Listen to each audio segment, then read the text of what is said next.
할렐루야.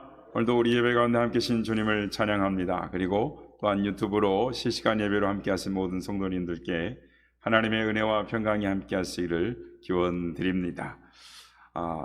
사람은 인생을 살아가는 데에 원칙이 있습니다.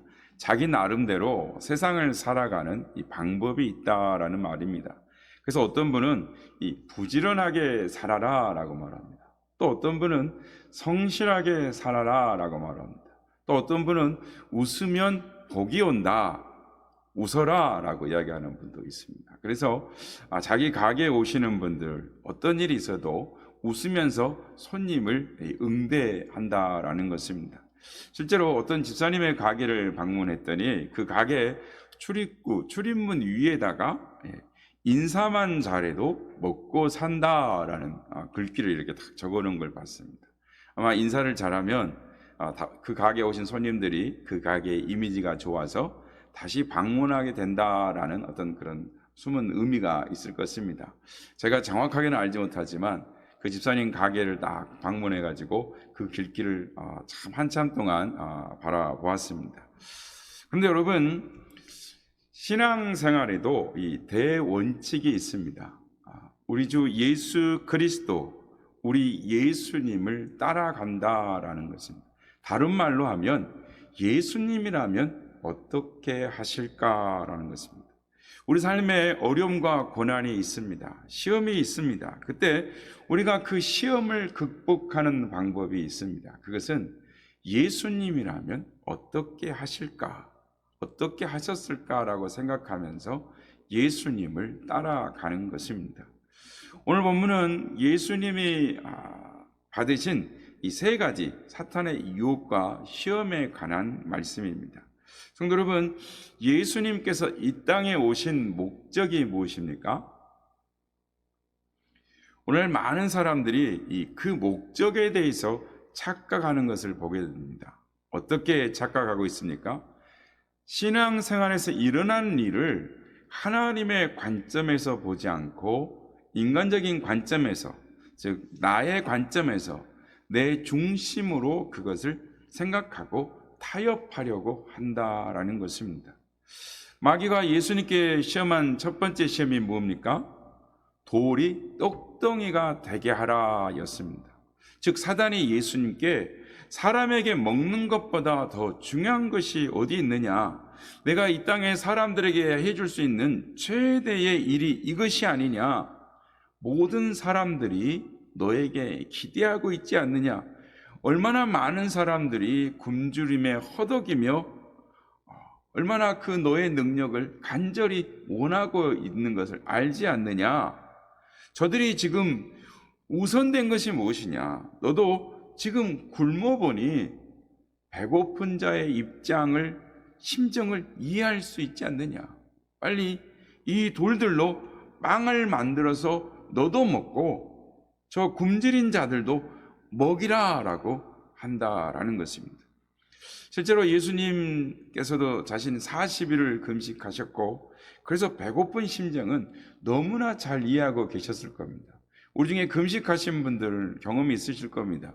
저도 한 일주일 금식해보면 온갖 음식이 산 밑에서 나는 그 멀리에서 나는 찌개 끓이는 냄새, 된장찌개 냄새, 별별 냄새가 다 올라옵니다. 그냥 모든 게 다 먹을 것만 보이는 거죠. 그런데 예수님이 40일을 금식하셨습니다. 그리고 얼마나 이 배고픈 심정을 누구보다도 잘 이해하고 계셨을 겁니다. 또한 그 당시에 굶주린 사람들이 얼마나 많이 있었습니까? 예수님에게도 또 사람들에게도 가장 절실한 문제는 먹는 문제였습니다. 한 조각의 빵이, 한 숟갈의 이 밥이 이 절실할 때였습니다. 그럴 때 예수님께서 돌로 떡을 만드시기만 하면 이 절실한 문제가 쉽게 해결되는 것입니다. 그런데 예수님이 만들지 않았습니다. 왜입니까? 만들 수 있는 능력이 없어서입니까? 아닙니다. 예수님은 오병이어로 5,000명을 먹이고도 남으신 기적을 베푸시는 능력의 주님이셨습니다. 말씀으로 천지를 만드신 창조주 하나님이셨습니다. 얼마든지 만드실 수 있었습니다. 그보다 더한 것도 만드실 수 있었습니다. 그런데 만드시지 않으셨습니다. 두 번째 시험은 마귀가 천하 만국의 권세와 영광을 보여주고 이것을 다 너에게 줄 테니 나에게 절하라라는 것이었습니다. 사단이 이렇게 시험한 것은 먹는 문제가 절실한 것이기도 하지만 그것은 권세와 영광을 얻으면 저절로 얻어지는 지엽적인 문제이다. 먹는 것보다 더 좋은 것은 역시 권세와 영광이다. 내가 이 땅에 온 것은 바로 사람들을 위해서 왔으니 사람들에게 이보다 더 좋은 것이 어디 있느냐? 내게 절하고 사람들에게 나눠주면 좋지 않겠느냐라고 말을 한다는 겁니다. 여러분, 여러분에게 대통령의 권한이 주어진다면 어떨 것 같습니까? 수많은 사람들이 자신에게 대통령의 권한이 주어진다면 반가워하고 기뻐할 것입니다. 이 세상에 많은 사람들이 권세, 즉 파워, 힘을 추구합니다. 성도 여러분, 약자의 서러움을 아십니까? 이 세상은 약자에게 아무런 것도 해주지 않습니다. 약자의 서러움을 겪은 사람은 힘이, 권세가 최고라고 생각을 합니다. 그래서 예전에 이런 말이 있었습니다. 집에 법조계 한 사람, 의료계 한 사람, 그래도 못하면 경찰에 한 사람 정도는 있어야 된다. 그러니까 집안에 검사가 있든지 판검사가 있든지 또는 의사가 있든지 경찰이 한 사람 있어야 한다라는 말이 있었습니다.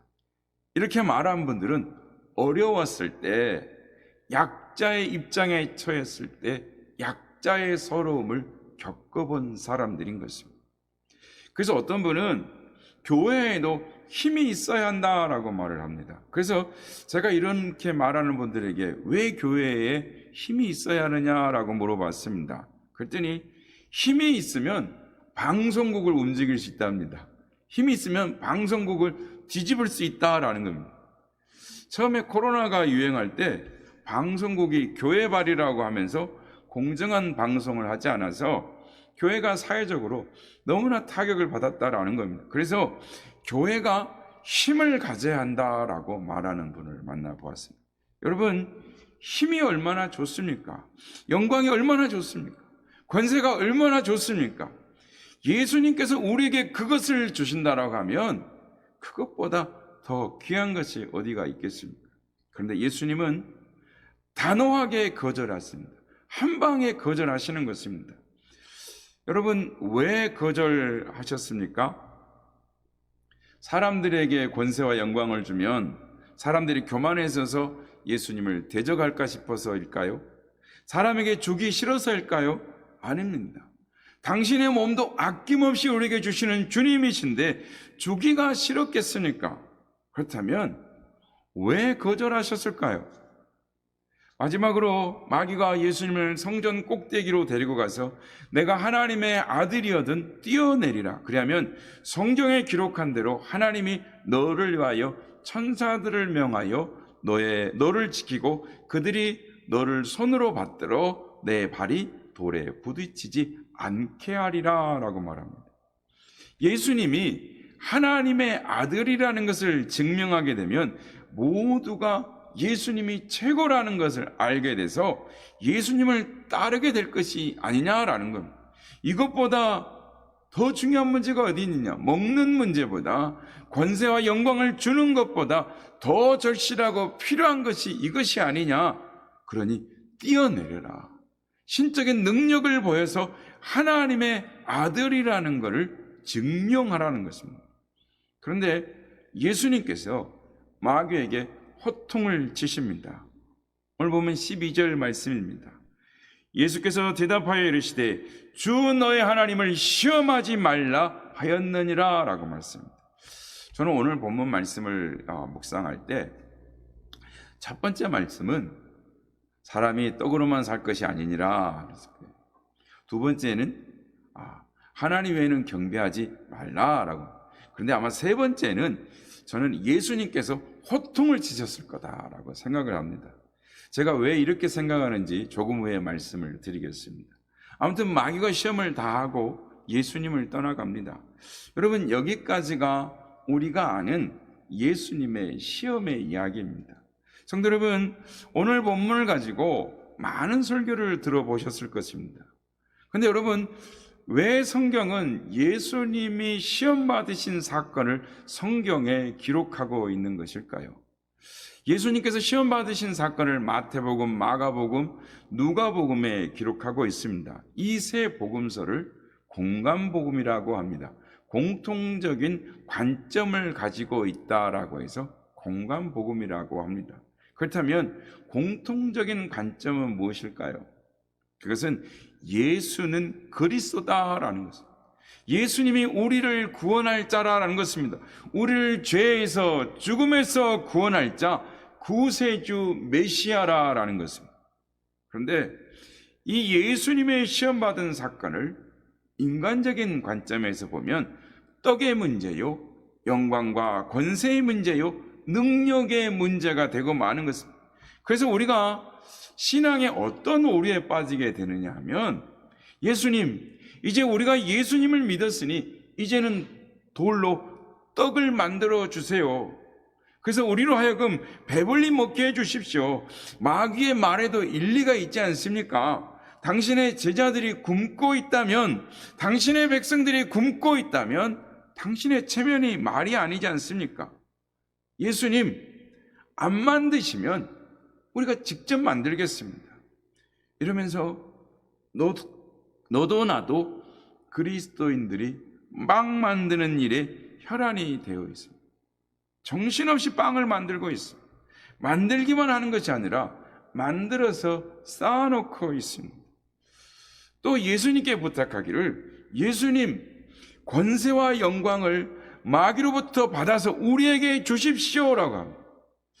이 무슨 이런 심한 말을 하느냐, 이 일을 제기하고 항의를 하시는 분들이 있을지도 모르겠습니다.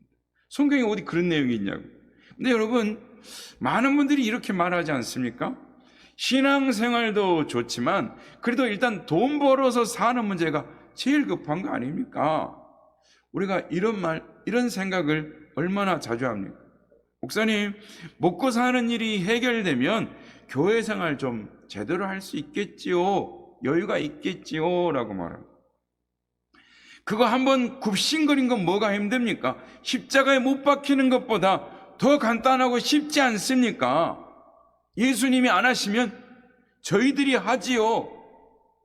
이러면서 그리스도인들이 권세를 얻기 위하여, 영광을 얻기 위해서 온갖 짓을 다 합니다. 불신자에게 굽신거리는 것도 대수롭지 않게 생각합니다. 뇌물도 쓰고 아양도 떨고 권세를 얻고 영광을 얻는다라는 면 예배는 언제든지 빠질 수 있고 교회의 집은 얼마든지 팽개칠 수 있습니다. 적당히 타협하면서 사는 것이 상수라고 생각합니다. 신앙에 문제에 있어서 조금만 타협하면, 조금만 물러서면 훨씬 좋아지는 겁니다. 딱 한 번만 내게 절해라 하는 것에 너무 쉽게 넘어가는 것. 이번에 새로 시작한 사업이 자리 잡을 때까지만 주일 예배 쉬자. 한 번만 절하면 떼돈 벌 수 있는 지름길로 직행할 것 같습니다. 예수는 믿지 않지만 다른 것은 다 너무너무 좋은 청년이 우리 딸에게 생겼는데, 우리 아들에게 생겼는데, 이번 한 번만 딱 눈 감고 일단 결혼시키자 하는 것. 꼭 한 번만 절하면 자식의 앞날이 환히 트일 것 같습니다. 그냥 포기하고 지나쳐 보기에는 너무나 아까운 일생일대 기회처럼 보이는 것입니다. 그래서 주님, 딱 한 번만 봐주십시오 하는 겁니다. 안 그렇습니까? 이번 한 번만 신앙생활을 조금만 타협하면 훨씬 더 잘 될 텐데 라고 생각하면서 주님, 이번 한 번만 봐주십시오 라고 하는 것입니다. 근데 여러분, 이것을 하나님의 관점에서 보면, 예수님의 관점에서 보면 이건 다 우리 구원의 문제인 것입니다. 여러분, 예수님께서 이 땅에 육신을 입고 오신 이유가 무엇입니까? 우리를 구원하기 위해서입니다. 우리의 죄와 허물을 다 짊어지시고 우리 대신 십자가에서 죽으시기 위해 오셨습니다. 여러분, 왜 마귀가 예수님을 시험합니까? 시험하는 이유가 무엇입니까? 우리가 구원을 얻지 못하도록 하기 위해서입니다. 예수님이 마귀가 시험한 것 중에 하나라도 걸리면 우리는 구원을 얻지 못합니다. 죄와 저주 가운데 지옥의 자식이 되는 것입니다. 마귀는 어떻게든지 우리의 구원을 방해하기 위해서 예수님의 십자가를 못 지게 시험하는 것입니다. 창세기 보면 아담과 하와가 하나님께 범죄한 후에 저주의 자식, 진노의 자식, 영원히 멸망 가운데 속한 자가 되었습니다. 그때 하나님께서 우리의 구원에 대해서 이렇게 말씀하십니다. 창세기 3장 15절 말씀입니다. 내가 너로 여자와 원수가 되게 하고 내 후손도 여자의 후손과 원수가 되게 하리니 여자의 후손은 내 머리를 상하게 할 것이요 너는 그의 발꿈치를 상하게 할 것이니라 하시고, 하나님께서 우리의 구원에 대해서 뭐라고 말씀하십니까? 여자의 후손이 내 머리를 상하게 할 것이다 라고 말합니다. 여자의 후손이 누구입니까? 예수 그리스도입니다. 예수 그리스도가 오셔서 마귀의 머리를 상하게 할 것이다 라는 것입니다. 이 내용을 또 어디서 말하느냐 하면 시편 91편에서 말합니다. 그것이 오늘 본문 세 번째 시험의 내용입니다. 시편 91편 11절에서 12절 말씀입니다. 그가 너를 위하여 그의 천사들을 명령하사 내 모든 길에서 너를 지키게 하심이라. 그들이 그들의 손으로 너를 붙들어 발이 돌에 부딪히지 아니하게 하리로다. 아멘. 마귀가 이 시편의 내용을 가지고 예수님을 시험하는 겁니다. 성전에서 뛰어내려 신적인 능력을 보이라는 것입니다. 그래서 하나님의 아들이라는 걸 증명하라는 것입니다. 하나님이 그렇게 말씀하셨으니까 그렇게 될 것이 아니냐, 네가 정말 하나님의 아들이라면 말씀대로 된 것을 믿을 것이 아니냐, 그러니 뛰어내리라는 것입니다. 그런데 예수님께서 뭐라고 말씀하십니까? 주 너의 하나님을 시험하지 말라라고 말씀. 이게 무슨 말씀일까요? 왜 하나님을 시험하지 말라고 하셨을까요? 예수님이 뛰어내리면 예수님이 십자가를 질 수 없습니다. 예수님이 십자가를 지지 못하면 우리의 구원은 없어지는 것입니다. 여러분, 사람들이 예수님이 성전 꼭대기에서 뛰어내리면, 그래 신적인 능력을 보이면, 하나님의 아들인 줄 알면 예수님이 십자가에서 죽으실 수 있으시겠습니까? 예수님을 십자가에 죽일까요? 아니요, 왕으로 떠받들 겁니다. 그러면 우리를 구원하시려는 하나님의 계획과 뜻은 이루어지지 못하는 것입니다. 그래서 하나님을 시험하지 말라라고 하는 거예요. 시편 91편 13절을 보면 이렇게 말씀합니다. 내가 사자와 독사를 밟으며 젊은 사자와 뱀을 발로 누리로다. 예수님이 십자가를 지시면, 하나님의 뜻을 이루시면 마귀의 머리를 깨트려 버리시고 철장 권세로 마귀를 질그릇 같듯이 부서뜨려 버리실 거라는 거예요. 마귀는 이걸 아는 겁니다. 예수님이 십자가를 지면 지가 죽을 것을 아는 겁니다. 그래서 어떻게든지 십자가를 못 지게 하려고 하는 거죠. 떡을 만드는 사건도 마찬가지입니다. 예수님께서 오병이의 기적을 베푸시고 나서 어떻게 됐습니까? 사람들이 어떻게 반응을 합니까? 예수님을 왕으로 세우려고 합니다. 예수님을 우리의 죄악을 해결하시고 우리를 구원하실 주님으로 보지 않고 먹고 사는 것을 공급해주고 해결해주는 풍요의 신으로 이해하는 것입니다. 마귀는 어떻게든지 예수님 십자가를 못 지게 하는 거예요. 다른 건 다 좋다. 열심히 기도해라. 열심히 봉사해라. 열심히 해라. 그 대신 십자가는 잊어버려라. 예수님이 귀신을 사람에게서 내쫓을 때 귀신이 당신은 하나님의 거룩한 자니다 라고 말합니다. 그때 예수님이 말을 못하게 합니다. 사람들이 예수님의 실체를 알면 십자가를 지실 수가 없습니다. 그래서 예수님이 말을 못하게 하는 거예요. 사단은 끝까지 예수님의 십자가의 길을 막아섭니다. 베드로를 중동질해서 주께 절대로 그런 일이 없을 겁니다, 있어서는 안 됩니다 라고 하면서 막아섭니다. 십자가에 달리셨을 때조차도 네가 하나님의 아들이면 십자가에서 뛰어내리라라고 예수님을 충동질하고 우리의 구원을 방해합니다. 성도 여러분, 오늘 본문의 마귀가 예수님을 시험하는 사건에서 우리가 깨닫는 것이 있습니다. 그것은 예수님은 십자가를 지는 일에, 하나님의 뜻을 이루는 일에 절대 순종하셨다라는 것은, 바로 십자가로 직진하셨다라는 것입니다. 예수님의 시험의 사건을 보면 계속 마귀가 타협을 정용합니다. 떡을 만들으라고 합니다. 먼저 먹으라고 합니다. 먹고 사는 것이 더 중요하다라고 합니다. 이번 한 번만 머리를 숙이라고 합니다. 한 번만 타협하라고 합니다. 편한 길을 선택하라고 합니다. 네 영광을 드러내라고 합니다. 너를 드러내라, 너의 힘을 보여줘라 라고 말을 하는 것입니다. 그러나 예수님은 십자가를 선택합니다. 우리를 구원하는 길은 십자가밖에 없기 때문에, 하나님의 구원을 이루는 길은 십자가밖에 없기 때문에 십자가의 길로 가시는 것입니다. 그리고 말씀하시는 것은 누가복음 9장 23절입니다. 또 무리에게 이르시되 아무든지 나를 따라오려거든 자기를 부인하고 날마다 제 십자가를 지고 나를 따를 것이니라. 성도 여러분, 우리의 신앙의 선배들은 주를 따르는 일에 시험을 기뻐하고 기꺼이 십자가를 지려고 했습니다. 우리는 주기철 목사님의 일사각오의 신앙을 잘 압니다.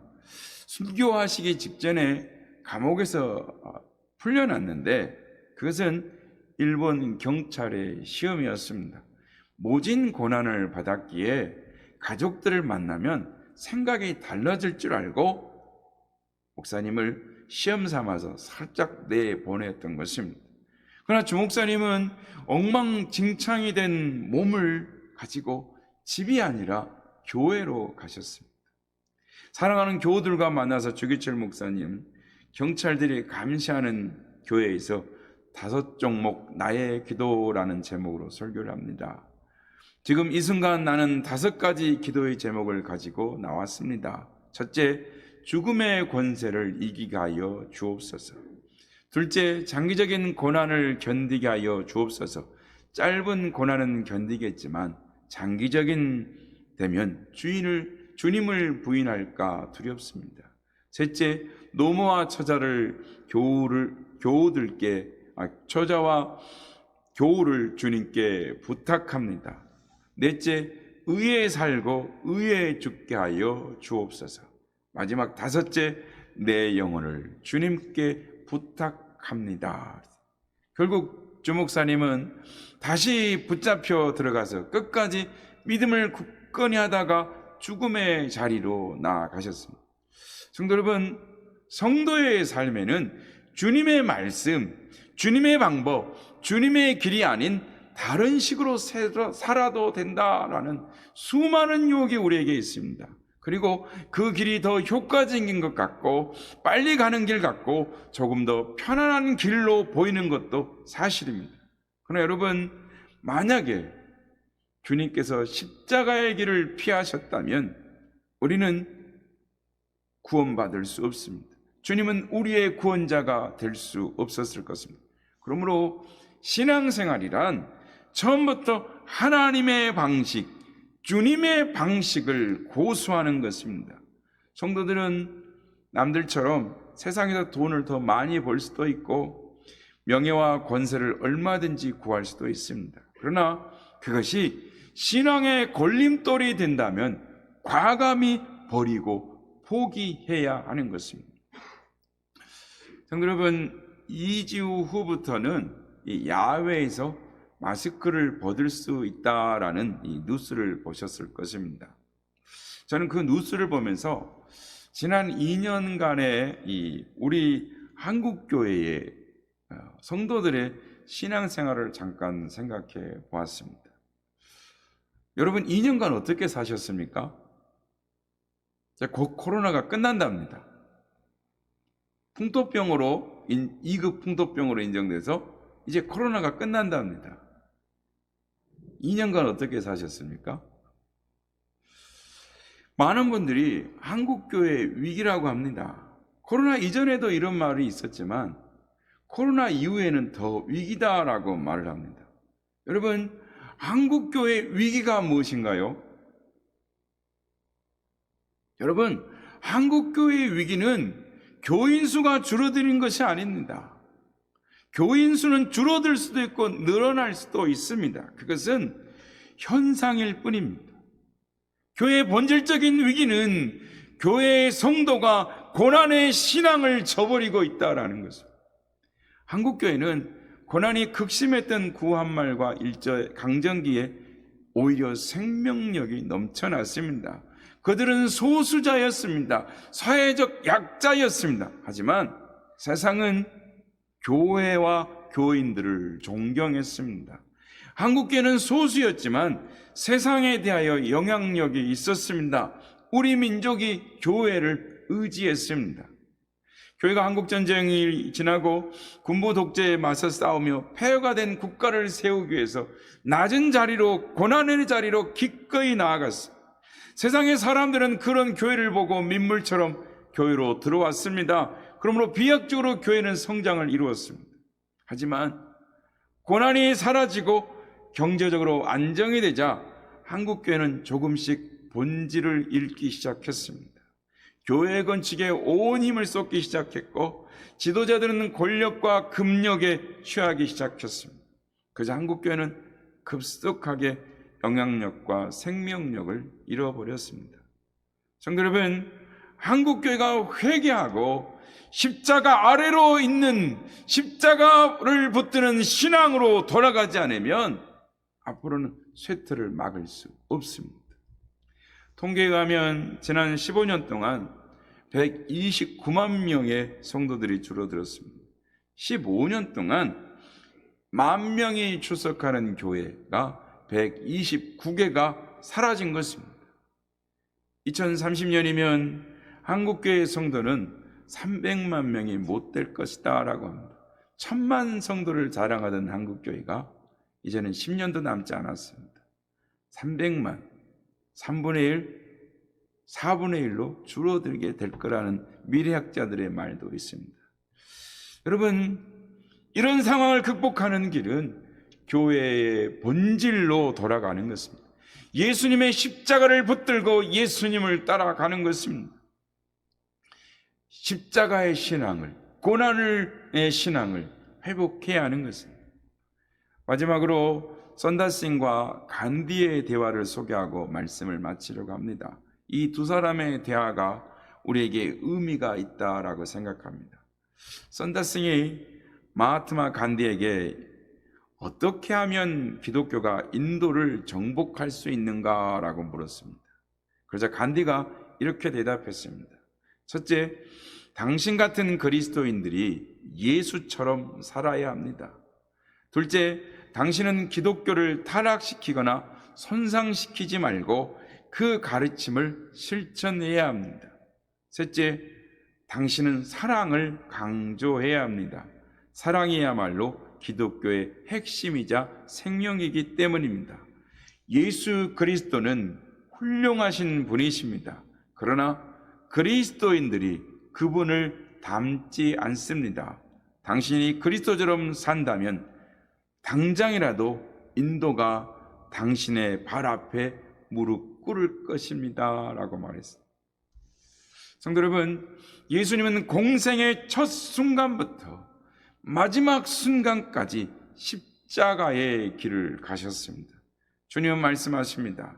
누구든지 나를 따라오거든 자기를 부인하고 자기 십자가를 지고 나를 따를 것이니라. 라기는 주님의 고난의 십자가를 붙들고 우리 앞에 있는 시험의 문제를 극복하시는, 우리 앞에 있는 삶의 모든 문제를